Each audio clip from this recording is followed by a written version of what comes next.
Students, हम पढ़ रहे हैं एजुकेशनल मैनेजमेंट एंड लीडरशिप या एजुकेशनल लीडरशिप एंड मैनेजमेंट। इसको पढ़ रहे हैं हम। तो अब देखें, इसमें हम आज 6 चैप्टर पे हैं। तो अगर हम 6 चैप्टर की बात करें तो हमारे पास जो 6 चैप्टर है, it is about the management of resources. तो मैंने आपको बताया था कि रिसोर्सेज जो होते हैं वो दो तरह के होते हैं। एक ह्यूमन रिसोर्स होता है और एक मटेरियल रिसोर्स होता है। ह्यूमन रिसोर्स से क्या मुराद है कि स्कूल के अंदर आपके पास किस तरह की फैकल्टी है, आपके पास क्या सारे सब्जेक्ट्स का स्टाफ मौजूद है या नहीं है, कितने काबिल लोग हैं, किस बंदे को प्रॉपर प्लेस पे कौन सी क्लास देनी है। ये होते हैं ह्यूमन रिसोर्स। अगर इससे आगे मैं निकलूँ तो हमारे पास होते हैं मटेरियल रिसोर्सेज। मटेरियल रिसोर्सेज में आपके पास आपका ऑफिस, आपकी बिल्डिंग, आपका स्कूल के अंदर वट एवर, आप उसके अंदर आप एवीएड्स का इस्तेमाल भी कर सकते हो, प्रोजेक्टर्स का भी इस्तेमाल कर सकते हो, कंप्यूटर लैब, साइंस लैब्स, उन सब की बात करते हैं। तो वो आपके पास मटेरियल रिसोर्सेज होते हैं। तो मटेरियल रिसोर्सेज और ह्यूमन रिसोर्सेज को लेके आप लोग जो हैं अपने डिफरेंट मकासद जो हैं वो पूरे करते हैं। अब उन मकासद को हमने भी देखना है कि हमारे मकासद कौन से होते हैं जब हम कंसेप्ट ऑफ रिसोर्सेज से काम लेते हैं। तो मैं सबसे पहले ऑब्जेक्टिव्स इस चैप्टर के जो हैं उनको ओपन करने जा रहा हूँ कि ऑब्जेक्टिव जो है वो बेसिकली ही सबसे बड़ी चीज़ होती है। तो यहाँ पे देखें, इस सेशन के हमारे ऑब्जेक्टिव्स क्या हैं, यानी जो आज हमने पढ़ना है उससे हम क्या गेन करने के काबिल हो जाएंगे। वो कहता है कि when we will complete this chapter we will be able to understand the importance of physical aspects of the school. What are the physical aspects of the school, like buildings, labs, ठीक है, ये सारे physical aspects हैं। You will be able to describe the learning resources, उसमें learning resources कौन से हैं। You will be able to understand the educational financing, यानी एजुकेशनल फाइनेंसिंग जो है वो कहाँ कहाँ की जाती है। You will be able to define the budget and its role, यानी स्कूल का बजट क्या होता है और इसका रोल क्या है। बजट तो आपको पता ही है, हर चीज़ का बजट है, जिसका बजट नहीं होता वो उसकी चीज़ का मैनेज करना बहुत मुश्किल हो जाता है। तो अगर हम नेक्स्ट निकलें तो हम फिजिकल एस्पेक्ट के ऊपर बात करेंगे। तो वो कहता है कि फिजिकल एस्पेक्ट से क्या मुराद है, स्कूल की बिल्डिंग एंड हॉस्टल एटसेट्रा, यानी स्कूल की बिल्डिंग भी हो सकती है, हॉस्टल भी हो सकता है, या इसके अलावा भी कोई चीज़ हो सकती है। तो स्कूल बिल्डिंग की वो सबसे पहले बात कर रहा है। वो कहता है कि स्कूल प्लांट, स्कूल प्लांट का मतलब school plant is considered more significant not only as a physical aspect but it is the pace interpretation of the school curriculum finds its physical expression in construction and arrangement of the school plant। अब school plant से मुराद school के पौधे नहीं है, school plant से मुराद पूरा school का एक सिस्टम है। तो वो कह रहा है कि school plant is considered more significant, यानी इसकी बड़ी अहमियत है। लेकिन वो कहना है सिर्फ एक सेंस में नहीं है कि वो फिजिकल एस्पेक्ट है, but it is the pace interpretation of the school curriculum finds its physical expression in the construction and arrangement of the school plant। यानी if there is arrangement in the school plant, if there is discipline, if there are material resources, if there are human resources, तो इसके ऊपर आप अपने curriculum को true shape देते हो। और फिर वो क्या कहते हैं, the size of the school, proportions, relations of learning spaces influence the type and quality of instructions। जिस तरह की बिल्डिंग होगी, जिस तरह का उसका स्ट्रक्चर होगा, it matters a lot in order to achieve your educational objectives। तो आजकल तो स्कूल जो है उनको सही स्कूल बिल्डिंग जिस तरह होती हैं उसके फार्मूले पे आजकल कंस्ट्रक्ट किया जा रहा है। इससे अगर मैं पहले की बात करूं, पुराने ज़माने की, पुराने ज़माने में हमारे जो फिजिकल एस्पेक्ट्स है like building of the school, तो वो बिल्डिंग जो स्कूल की होती थी वो लाइक हॉस्पिटल्स होती थी। हॉस्पिटल की बिल्डिंग्स कैसे होती हैं, एक गैलरी होती है, उसके दोनों साइड पे कमरे होते हैं और दरवाजे सब के अंदर खोल रहे हैं गैलरी में। इस तरह उस बिल्डिंग से शोर ही खत्म नहीं होता इफ़ इट इज़ स्कूल। तो बिल्डिंग के जो रूम्स हैं वो बेशक आपस में उनकी पुश्त जुड़ी होनी चाहिए, उनके जो डोर्स हैं वो अपोजिट साइड पे होने चाहिए। इनके पुश्त जोड़ के आप बाहर की तरफ उनके दरवाजे जो हैं वो निकालें, तो इस तरह शोर जो है उसको कंट्रोल किया जा सकता है। तो आजकल जो स्कूल की न्यू बिल्डिंग्स बन रही हैं वो इस फार्मूले के ऊपर बन रही हैं। जो पुरानी बिल्डिंग्स थी वो हॉस्पिटल के फार्मूले पे थी। इससे आगे चलें तो हमारे पास हम बात करेंगे साइट ऑफ स्कूल, यानी स्कूल की जो जगह है जहाँ पे स्कूल की बिल्डिंग कंस्ट्रक्ट करनी है या फिजिकल एस्पेक्ट्स को हमने लेके जाना है, उस साइट के बारे में बात करेंगे। वो कहता है the site chosen for school must permit classes being held in the playground when necessary। यानी स्कूल की बिल्डिंग ऐसी तो हो ना कि उसके कुछ ग्राउंड्स भी हों, जब कभी ज़रूरत पड़े तो क्लासरूम से क्लास को आउट करके आप ग्राउंड्स के अंदर भी, प्ले ग्राउंड्स के अंदर भी आप अपनी टीचिंग लर्निंग प्रोसेस को अलाउ कर सकें, या कभी ज़रूरत पड़े तो आप मतलब बच्चों को खेलने का भी मौका देना चाहिए। डिफरेंट एक्टिविटीज़ जिस तरह को करिकुलर एक्टिविटीज़ होती हैं उनको अरेंज करने के लिए आपके पास स्पेस होनी बहुत ज़रूरी है। Other important point for the careful examination is selecting the site, और यानी वो कह रहा है कि अगर आपने इसके अलावा अगर देखना है कि साइट को क्यों इतना अच्छी तरह देखना चाहिए कि साइट कैसी है, कि उसकी सराउंडिंग्स किस तरह की हैं। If there is any factory, if there is a रशी रोड, तो वहाँ पे स्कूल की साइट को सिलेक्ट ना किया जाए। The conditions as to the natural drainage और the ordinary level of the ground water, यानी आम जो ज़ेरे ज़मीन पानी है उसका लेवल क्या है, क्योंकि बच्चों ने पानी पीना है। अगर पानी बहुत ज़्यादा लो है तो हो सकता है चंद दिनों तक पानी वहाँ पर ख़त्म हो जाए, या बहुत ज़्यादा आप है या पानी सिस्टम जो है वो ख़राब तो नहीं है, क्योंकि पूरा गाँव वहाँ से पानी पिएगा तो ऐसा ना हो कि हर घर में बीमारी जो है वो लग जाए। तो इस तरह साइट को जो है वो अच्छी तरह हर कंडीशन हर वे से जो है वो सेट करना चाहिए। तो यहाँ पे वो एक और बात करें कि नेचुरल ड्रेन के पानी की निकासी का सिस्टम है। The nature of the soil and सब सॉइल, ज़मीन की वहाँ पे कैफियत क्या है, सेम ज़्यादा तो नहीं है, ड्राइड तो नहीं है। The aspect and elevation, the aspects of elevation, कहीं पहाड़ी इलाका तो नहीं है। एलिवेशन का मतलब ये होता है कि कहीं ढलवाने तो नहीं है, कहीं खाइयाँ तो नहीं है जहाँ पे आप स्कूल की साइट को सिलेक्ट करने जा रहे हो। ये चीज़ें जो हैं फिज़िकल एस्पेक्ट में साइट को सिलेक्ट करने के लिए आप लोग इसके ऊपर बात करते हो।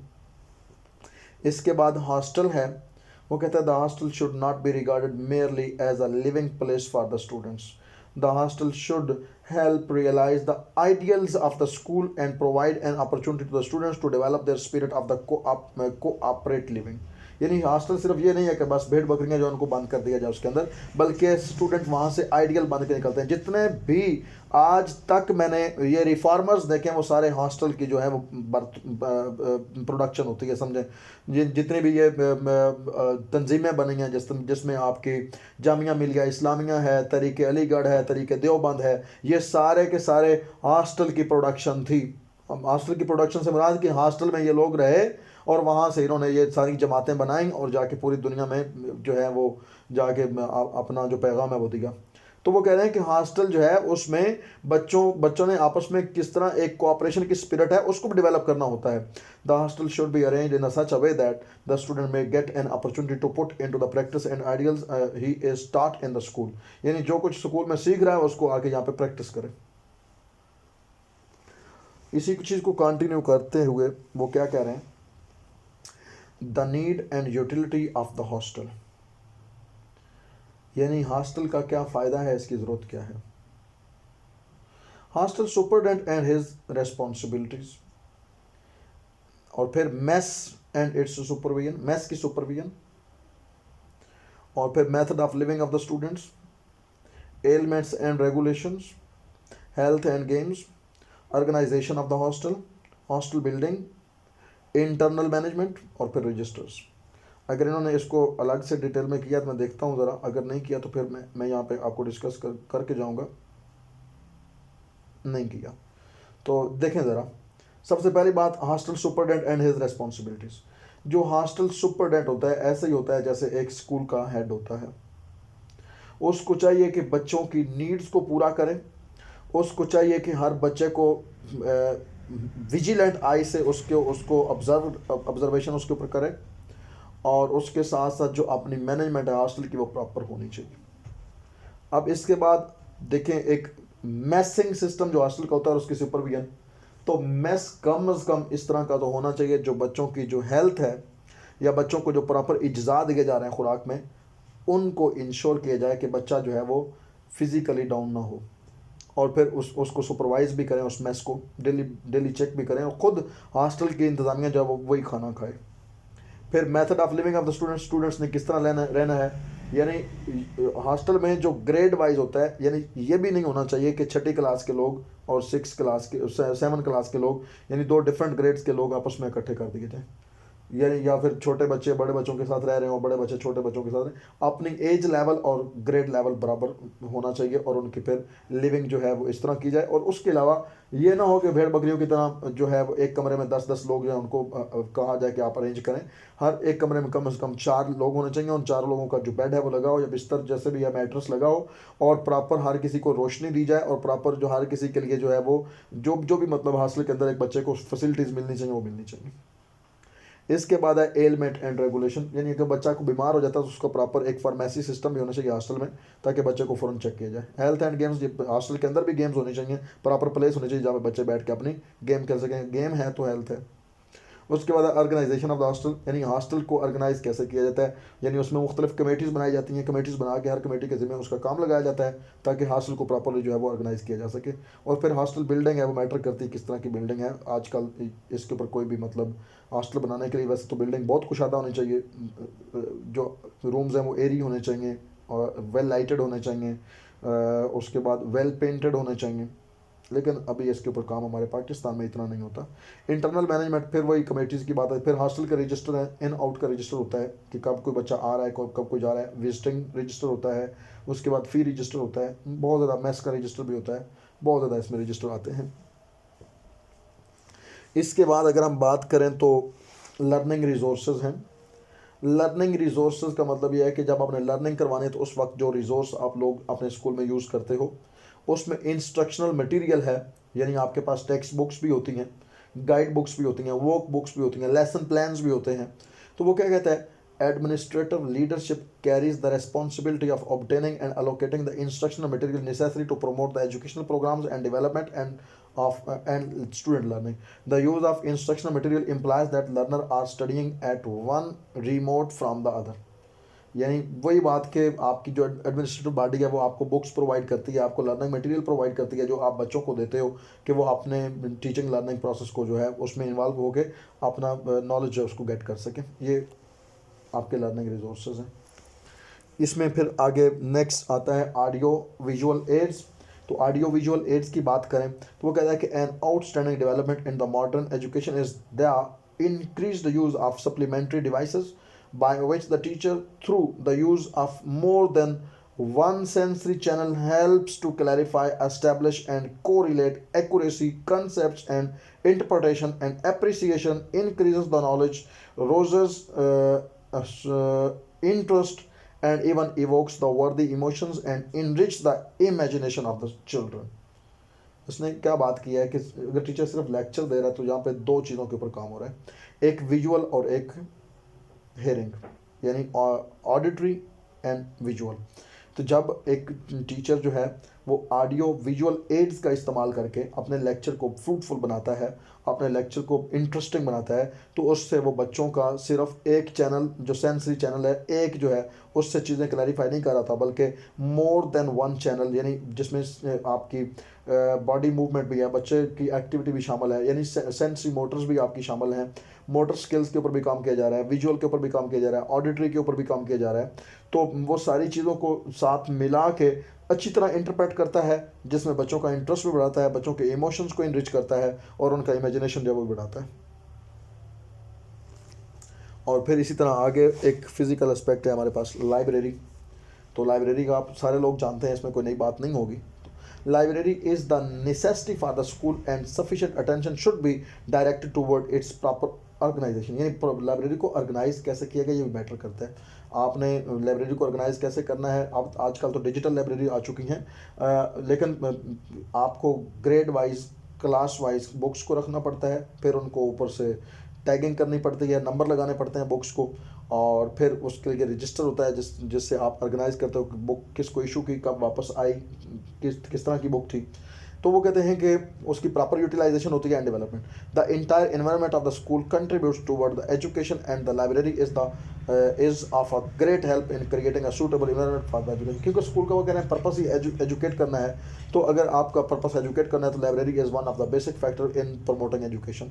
लाइब्रेरी में help to develop different taste in the students, यानी डिफरेंट टेस्ट का मतलब किसी को हिस्ट्री का टेस्ट होता है, किसी को साइंस का टेस्ट होता है, किसी को इंग्लिश का टेस्ट है, तो आप हर एक तरह का टेस्ट वहाँ पर पढ़ा होता है, नॉलेज पढ़ा होता है, आप बुक्स लेके अपना टेस्ट जो है उसको सेटिस्फाई कर सकते हो। After reading one book the desire for another is created, thus the reading habit is form. जब आप एक किताब कंप्लीट कर लेते हो तो आपका दिल करता है मैं दूसरी लेख पढ़ूँ, तीसरी लेख पढ़ूँ, तो इस तरह आपकी रीडिंग हैबिट जो है वो डेवलप होती है। इसके बाद है रीडिंग रूम, यानी एक रीडिंग रूम भी होना चाहिए स्कूल के अंदर, जिसमें बच्चे बैठ के अपने स्टडी रूम जैसे आप कहते हैं, ये आजकल मॉडर्न स्कूल्स एंड कॉलेजेस में तो है, हमारे जो गवर्नमेंट के स्कूल्स एंड कॉलेजेस हैं वहाँ पे अभी इतना कॉमन नहीं है। वो कहता है कि along with the library our reading room is also deemed necessary. There should be a sufficient place for the student to sit and read in the room. There should be a proper arrangement of light and air in the library. In the reading room, there should be a newspaper, magazines, etc., so that the student may read them and made themselves updated. In the reading room, a copy of school magazine consisting of articles, etc., वो भी वहाँ पे provide होनी चाहिए। तो इसमें कोई मुश्किल बात नहीं थी जो मैं आपको बताऊँ, सिंपल सी बात उसने लिखी है। इसके बाद है हमारी एजुकेशनल फाइनेंस।